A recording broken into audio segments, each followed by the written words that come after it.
Hi everybody, it's Kayla, and welcome back to Speed Build Sunday. So today we are building a Tudor-style mansion in The Sims 4. This is one of my favorite kinds of houses ever to look at, to build, and stuff like that. When they added Get Together with all this sort of style of build items, I was so excited. I think they're so pretty. I love this kind of house, and I haven't built one in a while, so I built one today. I built one like last week. I built it on Twitch. I streamed the house. It took me like a few hours to build, probably far too long. I definitely went a little overboard with the exterior of the house. The roofing is very complicated. It looks really cool though. I'm very proud of this one, I'm not gonna lie. This is one of my favorite things I've done in a long time. Like, I really enjoyed making this build. I really enjoy looking at this build. Like, I'm very proud of myself on this one, okay? Let me have this, but I'll link those VODs down below, the re-uploads of my streams. I stream every single day on Twitch at twitch.tv/lilsimsie at 4 p.m. Eastern time, but I also re-upload my past streams to YouTube. A few days after I stream, I'll like put it on YouTube, so there's like stuff going on my second channel like every day, like 3-hour long stream content. You can also watch my VODs on Twitch immediately, but if you want to wait for the YouTube uploads, you can always watch them. I'll link that channel down below as well, but you can watch me build this in real time if you want, which is kind of exciting. I think it's kind of fun to watch people build things for real. Like, a speed build is one thing, you know, but if you watch a real-time build, it's interesting to see people's thought process because they kind of talk you through it and stuff and see how they did things, because when it happens in like a few seconds, it's hard to see, but when you watch it over the course of like 3 hours, you know, it's a big difference. A little bit of a big difference, okay? I built this house on the Munch family's home lot. I don't know why I said it that way, but the Munch family lives here, and I built those their house and built this one here. So you'll see I am building it backwards. I know it's backwards. Don't worry, I will rotate it back, but I built the house facing the back because the lighting on this lot is so bad. The sun is behind the house, so in the afternoon time, the whole front of the house is all shadowy and gross, and it's hard to see what you're doing, and it looks kind of bad, and so I like to build the house backwards because that way I can actually see what I was doing, so the front looked good when I was building it. I have a lot of issues with lighting in The Sims. It's so hard to make houses look nice and get good screenshots when the lighting is bad, and so a lot of lots are like useless for building, I feel like. Like a lot of the Del Sol Valley lots especially, because the sun is on the sides of those lots, and so it's shining like from the side and making the shadows look all weird, and not from the front, which is really rude, but the sun is shining on the front of the lots in that tiny neighborhood in Willow Creek, and also on the, like, in Newcrest, all those lots on the right side, sun's right in the right spot there. It's real good. You can get some good lighting. I'm just saying, there's a few good lots for lighting in the game. I'll let you guys know which ones they are. I'll put them out when I build on them, but I build them like the same lots every time because the lighting is better on them.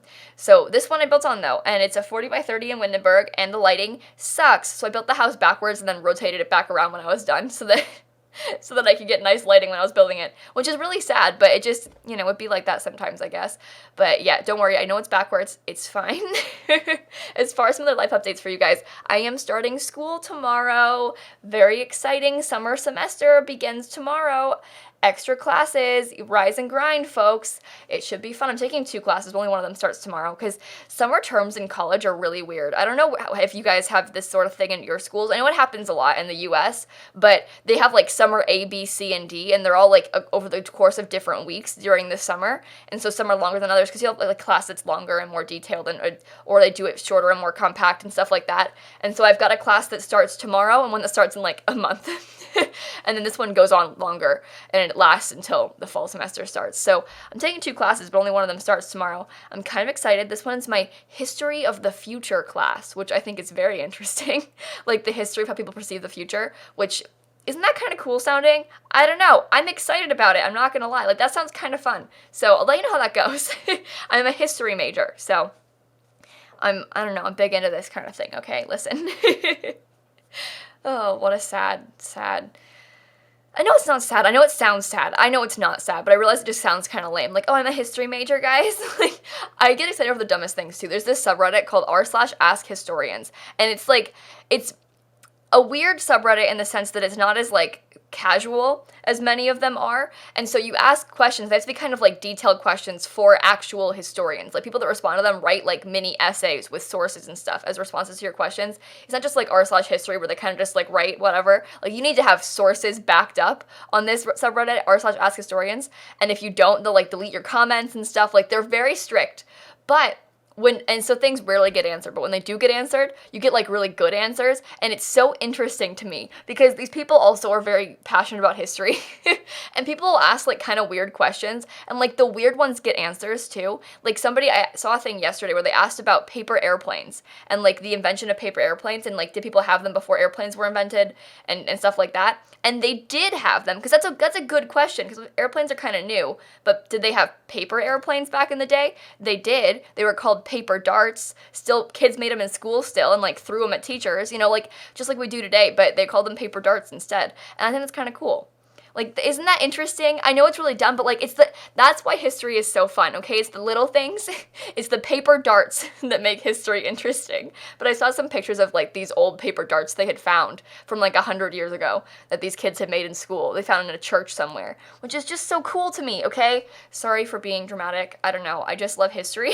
Oh god, speaking of dramatic, guys, the internet is wild right now. Okay, you might have heard, but James Charles is canceled, and I have never seen such a crazy reaction from the internet towards a person on the internet before. Like, cancel culture is kind of wild as it is, but like we took it to an extreme this time. And honestly, like, he kind of deserves it. He sucks a little bit, but it's just so interesting to me that people have done so many worse things on the internet, and like this is the one that becomes like James Charles' breaking point. Like, I think that even James Charles has done worse things on the internet, and this is what's caused him to be canceled. I mean, like, it's a buildup of things, and some things have come out that make him into a bad person, but the gist of it is that he sucks, and I feel like that's not surprising. Like, I think we all knew James Charles sucked. Like, I think that we all know a lot of YouTubers suck, and it's so weird when people act surprised that they find out that YouTubers suck, and they're like, wait, what do you mean you're conceited and self-absorbed and a bad person? But like, didn't we all know that already? I don't know. Basically, this YouTuber named Tati posted like a 45-minute long video called Bye Sister, explaining why she's cutting ties with James Charles and not his friend anymore. She talks a lot about things he's done that we already knew about, like him being kind of predatory towards straight men.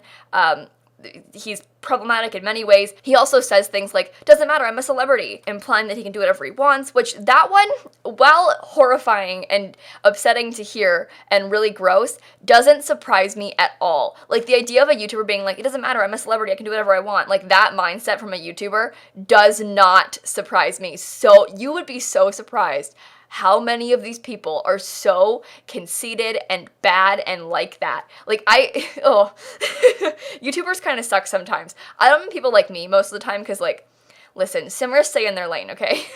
We know we're simmers, right? Like, we're not like James Charles level. But you get to like James Charles level, or even like a couple million subscribers level, and people start to suck sometimes, and it's really gross and it's really sad. But like, that doesn't surprise me that they act like that. I think a lot of them act like that, unfortunately. But James Charles got exposed for being like this, and exposed for really mistreating his friends and being so self-absorbed and putting himself first and like not caring about people and using people, and again being predatory, which is really bad.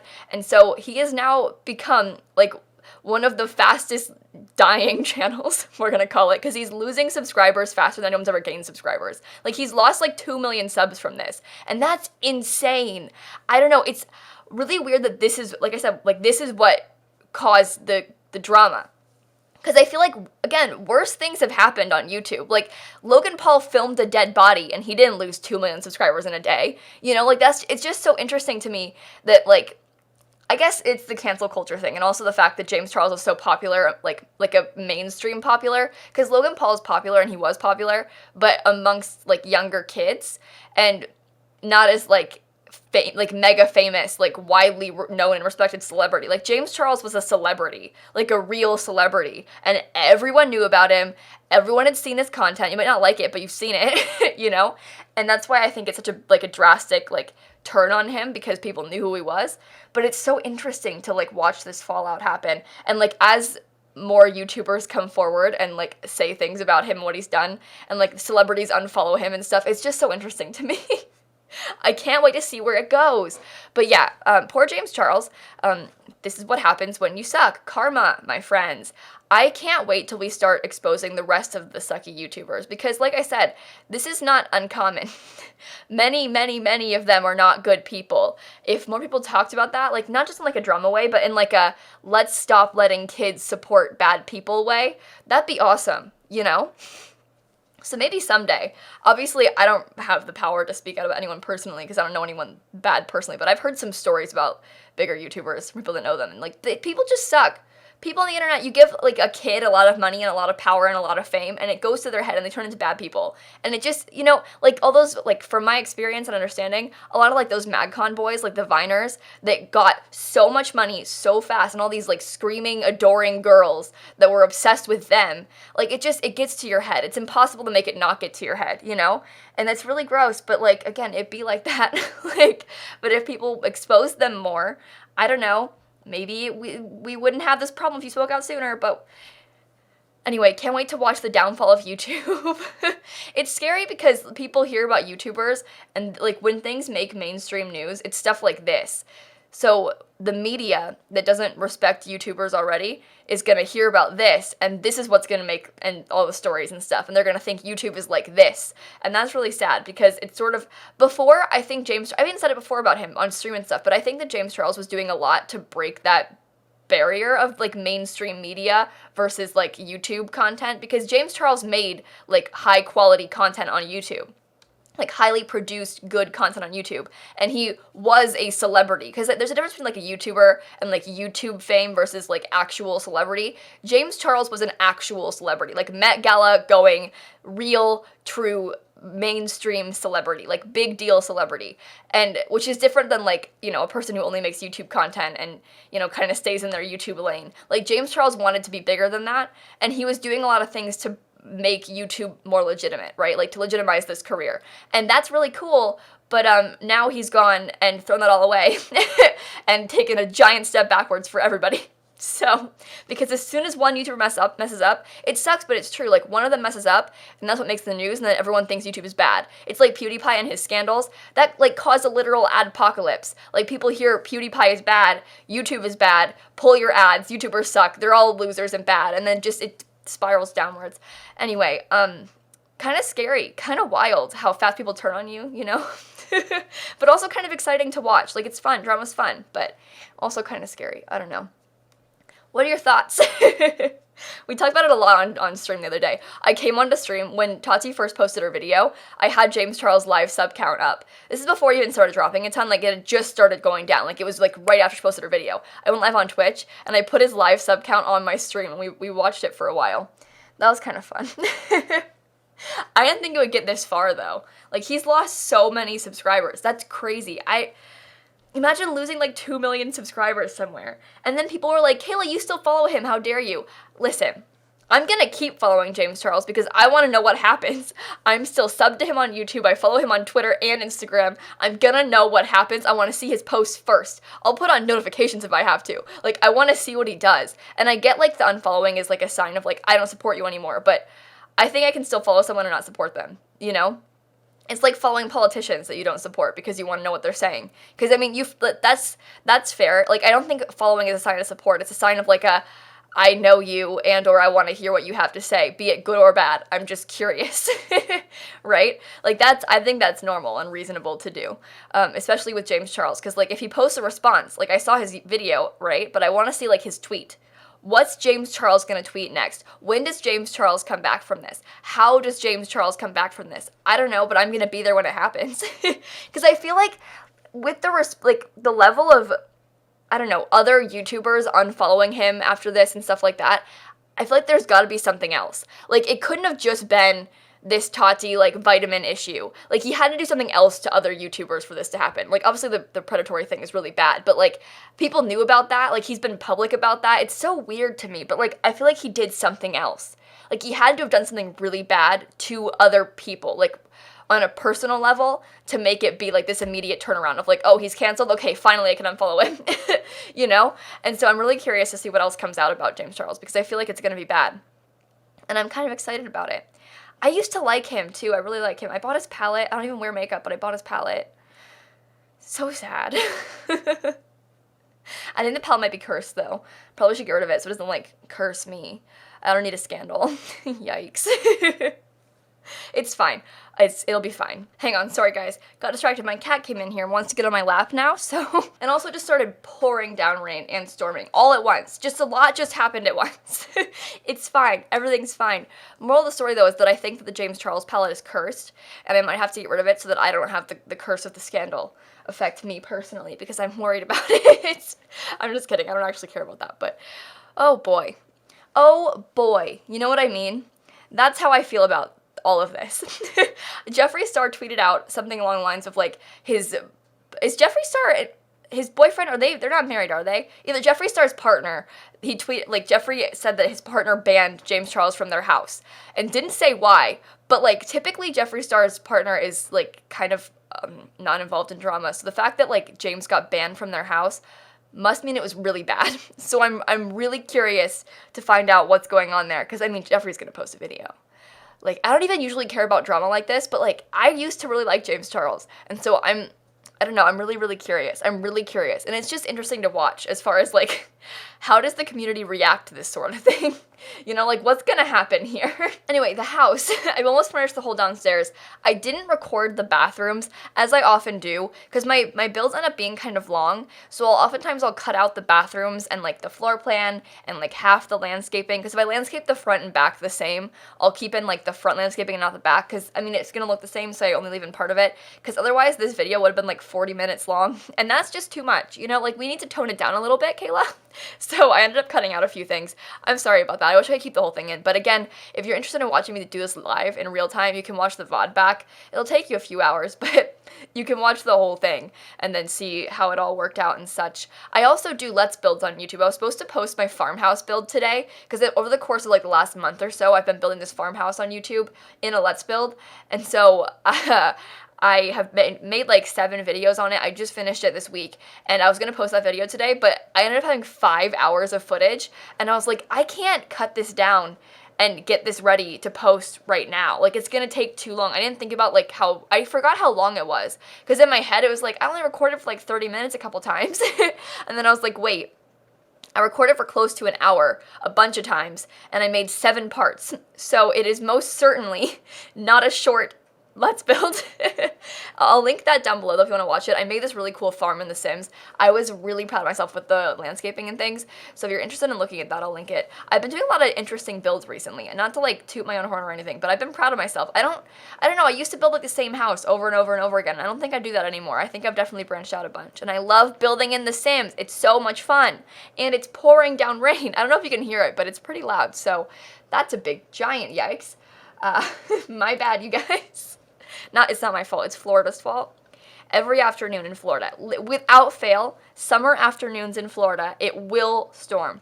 Every single day, it will storm every afternoon. It just be like that. If you're coming to Florida on vacation, I'm warning you right now, it will storm every day for like 20 minutes in the afternoon and then disappear like nothing ever happened and just get more humid. Every single day. I'm not kidding. That's actually good advice. If you're coming to like Disney World or something, it's gonna storm probably for like 20 minutes. If you're still at Disney, check the weather, obviously, first, see how long it's gonna last, but it might be a short storm. And that's kind of fun, because if you're still there, it sucks to be there for like 20, 30 minutes while it's storming, but like, if it's not gonna take that long to pass, stay at Disney, wait it out, and then everyone's gonna be gone, and there's gonna be less lines. I'm just saying. That's how it works. It might be a longer storm, obviously, so check the weather before you decide to do that. But if it starts storming, you don't have to leave Disney yet. Like, they might close some rides down and stuff, but if you can find a place to wait it out for like 30 minutes, I don't know, it could be worth it. And then all the lines die down, you know. And plus, the evening at Disney is way better than the daytime because it's cooler outside. Like, it just, listen, wait out the storms, okay, if you can, unless it's a bad one and it's gonna last a while. But if it's a short one, as they often are, wait it out. It'll be worth it, I promise. I'm fairly certain I use the same bed in every bedroom in this house as well. I know that there's 2 bedrooms upstairs, 1 downstairs, and a nursery upstairs. I think the 3 bedrooms that have beds in them all have the same bed. Different colors, but the same bed, which is maybe a problem, but I think it looked really cute, so I kept it. I'm sorry. It looked really nice. I also did a thing upstairs in the nursery where you'll see it in a little bit when I get there, but basically what I do, I saw a person that I know called Rin does this in her streams, and I was like, wow, this is incredible and amazing. Twitch.tv/Rin, RYNN. She takes a dresser and then puts an ottoman like raised up inside of it, sort of, so it looks like there's like a I don't know, a cushion on top of the dresser, and it looks like a changing table for babies. And it's genius, and it looks so cute, and we don't have any baby furniture, and so that's, I don't know, like the greatest idea of all time. So I started stealing it and putting it in nurseries and toddler rooms and stuff because it looks really good, and it's a cute way to use those items and stuff, and just, it makes a huge difference in a nursery room to have like that little changing table there. I wish that we got more baby furniture. I drafted a tweet the other day, I might post it soon, so don't steal it, but basically along the lines of like, people want an update for babies, you know, like to make them more realistic, make them not objects, add more baby items. But in my tweet, I was going to be like, listen, you can update babies, but please, God, don't make them harder. Please have mercy. Because I've been playing this challenge on Twitch called the Flargon Challenge. And basically, I'll link the rules down below as well, because you deserve to know. I'm going to stream it tonight too. But basically, you create a sim, and then you have her get pregnant. You cheat to give her triplets, and then you can never cheat again after that, and you have to raise the triplets, each one named Flargon, to adulthood. You have to be, like, unbiased in your raising of them, you know, raise each triplet the best that you can, suffer through their childhood with triplets, and then when they become adults, you vote on the best Flargon and sacrifice the other two. As in murder them. It's really silly, it's really fun, it's a great challenge. I've been having a lot of fun playing it because it's really, first of all, impossible to raise triplets. And what I did, I had my mom, the mother, her name is Jewel Flargon. I randomized everything about her. I did like a random genetics challenge basically and like randomized every feature and clothing item on her, randomized her name and her traits and stuff. And then every season, I re-randomized all of her outfits and her hairstyle. So she's had some really, really, really interesting looks in the past, I'm not gonna lie. She had orange and yellow braids for a little bit. She now has a purple My First Pet Stuff hair. Oh my god. She's definitely really got some looks. Randomized, her outfits are really unique as well. Because again, they're randomized. And it's fascinating and wonderful. But listen, I've been having the hardest time with these babies because listen, babies in The Sims are so irritating, and when you play with them, like, you fix them all, you go to bed, and they just keep crying again, and I have been playing in a needs TLC apartment with triplets, so I had infants, and a needs TLC apartment with rats, and my power kept going out, and my pipes were leaking, and then they became toddlers, and they never slept, and they screamed all the time, and my neighbors kept making noise, and it was the biggest nightmare that I have ever had to experience, and I wouldn't wish that pain on anyone else ever, but it's been very fun. And it's a base game challenge, because, I mean, you just make triplets. I mean, you should probably need a mod to get her pregnant with triplets, because then you use MC Command Center, like, make them triplets, and then, you know, just go on. But I didn't know who the father was. I had her try for a baby, Risky Woohoo, I mean, with Don Lothario and Jeffrey Landgrab each. So I didn't know who the dad was until the babies were born, and it ended up being Don Lothario, and so that was kind of fun to, like, not know who the dad was, and she's a family vlogger, so I've been making a lot of videos and making, like, really dumb titles, because in my mind, Jewel Flargon doesn't really know how to type very well, so all of her titles are, like, spelled wrong, and they're just really bad. She's a really bad YouTuber, but I can make a lot of money that way, so get famous is the way to go, you guys. But we're getting pretty close to the end of the video here. I hope that you enjoyed it. I hope you like the Flargon challenge, and my miserable voiceover. It took me a long time to record this because I keep getting interrupted by my cat, but it's fine. But make sure to leave Make sure to leave a like and comment and subscribe and do all those fun YouTube things. And in case you guys didn't know, I post new videos every single day, and so I will see you all tomorrow. Bye, everybody.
please help me. The more I think about these toddlers, the more I feel like I'm gonna die. Like, they're trying to kill me. The toddlers in The Sims are trying to kill me.